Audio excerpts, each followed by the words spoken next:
Amis pêcheurs à la mouche, bonjour. Voici un gros pilier de Nymph Evolution, à savoir les Pheasant-tail furtives. Vous en avez vu pas mal passer les dernières années en série limitée, des Pheasant-tail vraiment discrètes. Et du coup, je dois vous avouer que c'est les quelques heures passées en entretien avec Jean-Marc Saumarez qui m'ont fait basculer du côté des éphémères.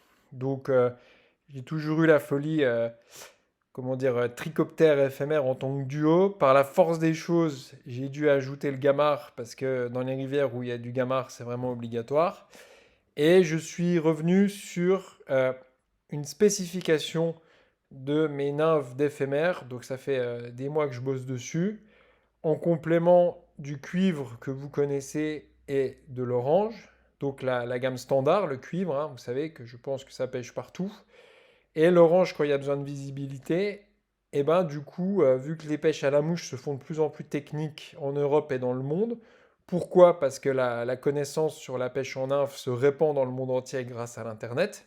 Et ben je me dois d'affiner ma gamme de nymphes et je vous avoue que ce challenge me plaît bien parce que ce que j'adore, c'est de faire de l'ingénierie de mouches de pêche tout en pouvant les garantir super solides, avec une garantie pendant 2 ans, et trouver le ratio parfait entre la nymphe qui prend du poisson et qui est solide et qui est quand même belle aux yeux du pêcheur. Donc ça, c'est vraiment ma signature.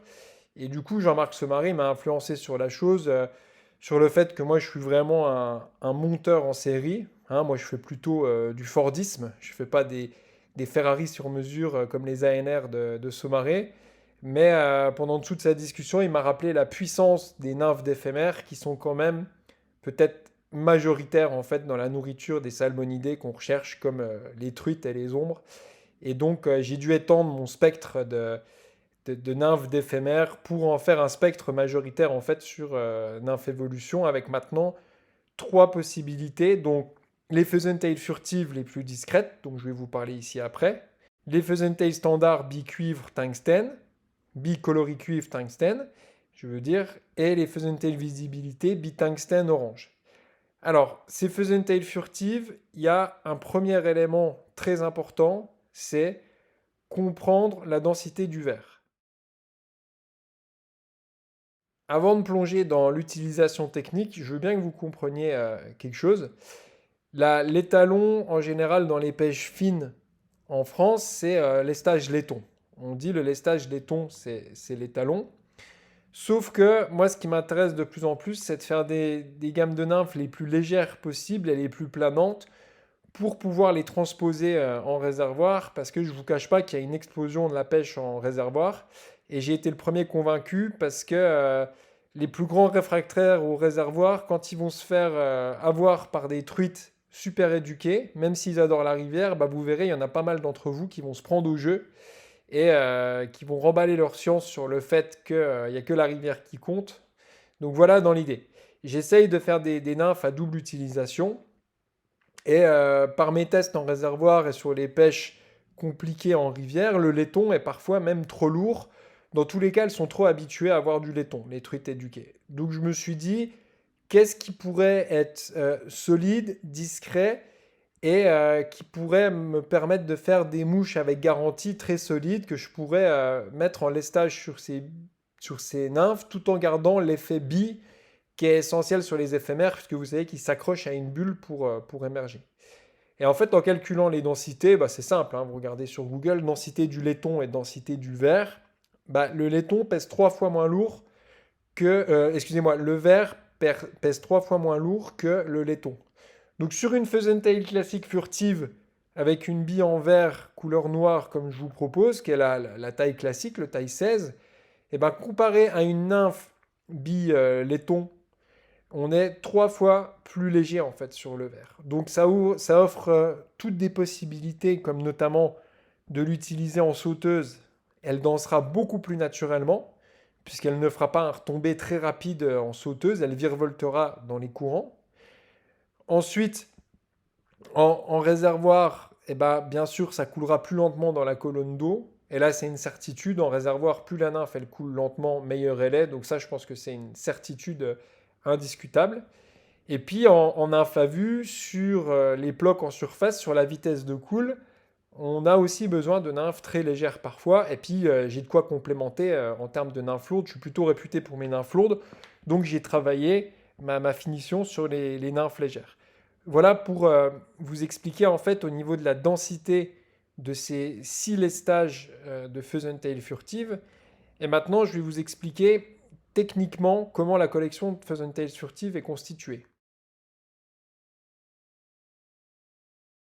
Alors, concernant le détail de la collection des Fuzzentail furtives, vous savez bien que sur mes nymphes d'utilisation de base, à savoir les billes cuivre et orange, je propose 3 lestages pour avoir une visibilité claire et une prise en main rapide de la pêche avec un lestage faible, moyen, lourd pour que vous puissiez mettre en place rapidement des stratégies de lestage. Ça, c'est OK pour les pêches de courant, au fil, au pompon, à l'indicateur qui sont assez brutes, on va dire. Maintenant, quand on va utiliser des nymphes très discrètes, comme des Fuzzentail furtifs, sombres ou des gamarres légers, il est quand même bon d'ajuster les lestages, et c'est ce que j'ai fait aussi sur la gamme de céramique Plompin. Et du coup, je passe à un panel de 6 lestages qui là vous permettra d'affronter toutes les situations sur la planète Terre. De l'ombre le plus tatillon dans une bordure très peu profonde à Champagnole au 15 juillet où il ne faut pas faire un plouc avec une Fuzzentail furtive en taille 22, jusqu'à une énorme truite trophée en Nouvelle-Zélande qui est dans un petit radier où il faut monter avec une Fuzzentail furtive en taille 12. Donc, la collection de Fuzzentail furtive s'étend sur 6 tailles. Donc, taille d'hameçon 22, 20, 18, 16, 14 et 12. Donc là, vous avez vraiment de quoi faire dans chaque cas et on va parler de ça dans la partie d'après. Maintenant, je vais vous expliquer comment elles sont constituées. Maintenant que vous avez compris que c'est des billes en verre. Alors, les billes en verre, comme elles sont vraiment comme un collier autour de l'hameçon très rapproché et qu'elles brinque-ballent pas, c'est aussi très solide. Et dans tous les cas, vous avez une carte de garantie de 2 ans. Moi, je reste dispo pour toute nymphe cassée anormalement. Après, voilà, vous savez très bien qu'il ne faut pas les jeter contre des murs ou les faire frotter contre les cailloux. Peu importe ma garantie, pêcher comme ça, c'est pas constructif. Mais je reste vraiment disponible. Vous me contactez par email ou par SMS si la nymphe se casse de manière anormale. J'y tiens vraiment parce que moi, c'est mes nymphes de pêche et je veux qu'elles soient solides et qu'elles prennent du poisson. Ça, je vous l'ai assez dit. Donc, comment elles sont constituées, ces Fuzzentail furtives?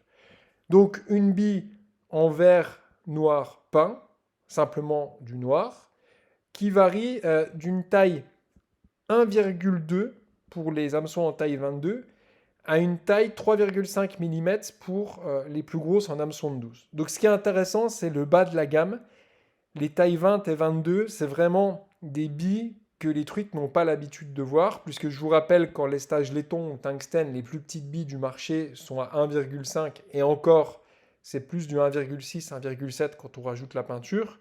Alors que là, vous avez sur les tailles 22 des billes 1,2 et sur les tailles 20 des billes 1,4. Donc c'est des tailles qui sont déjà jamais vues. Donc ça aime beaucoup les derniers temps, quand les truites, elles ont jamais vu quelque chose.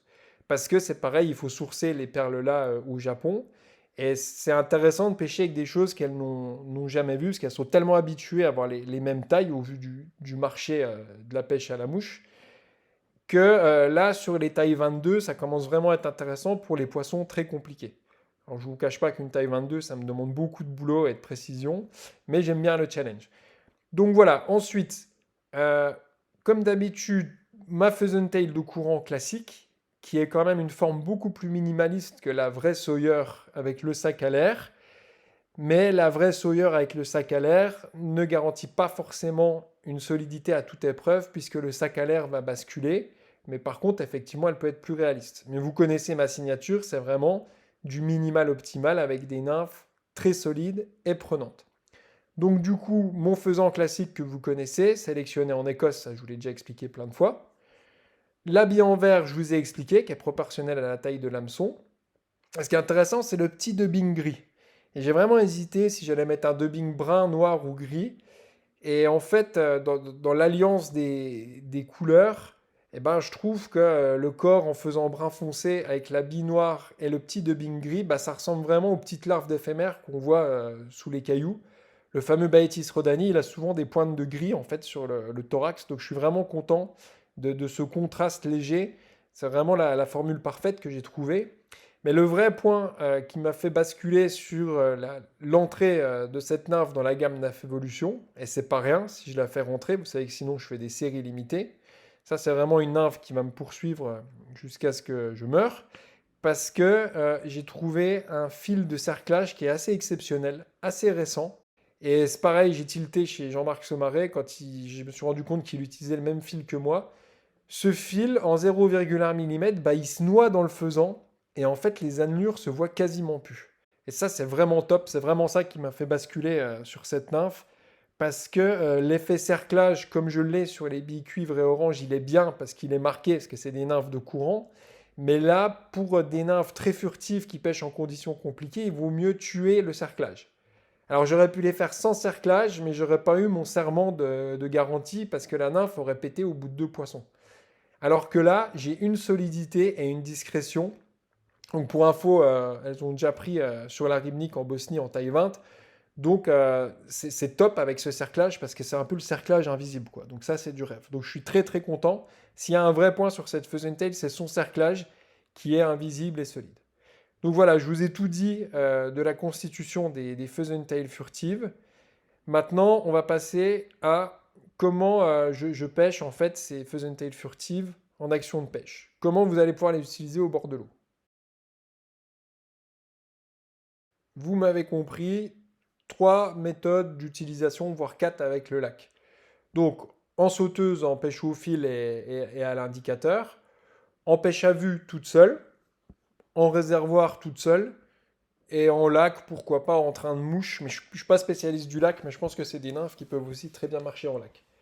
Alors, pour ce qui est de l'utilisation des tail furtives dans la pêche en nymphe au fil, bah, comme je vous rabâche depuis des années, hein, je vais passer vite là-dessus. En sauteuse, une nymphe très légère, ça danse très bien. Vous jaugez votre lestage avec la pointe, notamment avec des nymphes céramiques ou du tungstène, et puis vous mettez la plus petite sauteuse possible dans des conditions difficiles. Attention, il ne faut pas tout le temps mettre la plus petite sauteuse. Si les poissons sont très actifs ou que vous êtes dans des endroits comme la Suède ou j'en sais rien, l'Autriche où les poissons sont voraces, bah, vous mettez une grosse sauteuse aussi. Mais en France, bien souvent, dès qu'on arrive à l'étiage, bah, une petite tail furtive en taille 18, 20 ou 22, c'est quand même le top. Sachant que mes hameçons taillent assez gros, donc mon 20 il tire plutôt sur le 19, donc même avec mes tail furtives en taille 20, vous pourrez sortir des truites trophées. C'est quand même un bon gros 20, bien moyen de fer, qui tire sur le fort de fer, vous verrez, mes 20 ils sont bien, ils taillent gros et je suis content de ça. Après le 22, voilà, peut-être des truites jusqu'à 2 kilos, vous pourrez sortir des truites avec le taille 22. Après, ça risque d'être compliqué. Je ne vous cache pas que 22, on rentre quand même dans de l'horlogerie de précision. Donc c'est peut-être un peu pour les poissons chiants qui vous emmerdent que vous voulez leur tordre la gueule juste par plaisir, entre guillemets, de les séduire. Mais parfois, dans les conditions extrêmes, il faut du 22, quoi. Donc on a dit, première utilisation sauteuse au fil, classique, vous connaissez. Je pense que c'est quand même des nymphes trop légères pour toutes les pêches au fil graissé ou à l'indicateur posé au pompon. Mais pourquoi pas? Si vous pêchez vraiment des veines lentes, bah, les plus grosses tail furtives en taille 16, 14, 12 peuvent faire le job. Mais sinon, c'est vraiment léger, léger, le vert. Voilà pour ce qui est des pêches à l'indicateur. Bah, en pêche à vue, bah, j'ai rien à vous expliquer puisqu'il n'y a qu'une seule nymphe au bout du fil. Et puis c'est votre dextérité qui fait le job. Donc soit à l'arbalète comme moi, soit à distance comme les pros. Et ça, c'est vraiment des nymphes, des éphémères taillées pour la pêche à vue parce qu'elles vont ploquer tout doucement. Il y a une discrétion, il y a vraiment un bon choix des coloris. Comme je vous l'ai dit, il y a un cerclage fantôme. Donc c'est des tueuses en nymphe à vue. En réservoir, bah, clairement, il faudra aller taper dans le bas de la gamme, hein. Tout ce qui est 22, 20, 18. Quoique, des fois, un peu bourrin en réservoir, des grosses tail, mais j'y crois pas. Donc, les tailles 20, moi, je me suis régalé avec. J'ai pu sortir des grosses arcs avec. 22, vraiment, quand les poissons, ils m'emmerdent. Mais je vais jamais trop tripoter sur le 22, moi, parce que quand je suis poussé à mes limites comme ça, j'aime pas trop ça. Mais parfois, il faut. Donc, le 20 et le 18 en réservoir, ce sera des tueries. ça coulera tout doux. La 20 en réservoir, elle est parfaite. Elle fait juste en plus un tout petit plic pour vous visualiser où elle est sans effrayer le poisson. Ça fait vraiment comme une toute petite goutte d'eau qui tombe. Donc quand vous pêchez un réservoir très lisse, ça fait juste un petit plic en taille 20, c'est parfait. Franchement, là, le lestage en verre en taille 20, vous me direz ce que vous en pensez, mais moi, c'est ma taille parfaite pour le réservoir, les Tail furtives en taille 20. Voilà, et puis pour le lac, donc je vous dis, moi je suis jamais un pro en lac, je pêche plutôt au streamer en lac, mais des fois quand elle gobe sur des petits éphémères en lac, ça peut être bien de stripper une ou deux Tail furtives sur un train. Voilà, après ça je peux pas m'avancer sur le lac parce que je suis vraiment pas un grand pêcheur en lac, mais pourtant Dieu sait que j'aime ça, mais j'ai pas l'occasion souvent d'aller en lac. Voilà, je pense que j'ai fait le tour pour les nouvelles Tail furtives. Maintenant, elles sont vraiment intégrées dans la gamme. Et puis, c'est réellement un plaisir pour moi. Donc, je vous souhaite vraiment bonne pêche avec ces Tail furtives. Il y a de grandes chances que je fasse un email associé avec une Tail furtive en cadeau. Donc, surveillez vos boîtes mail. Et puis, je vous dis à bientôt et bonne pêche parce qu'il faut que je retourne à l'atelier me régaler avec ces jolies Tail furtives. Bonne pêche à vous et à bientôt.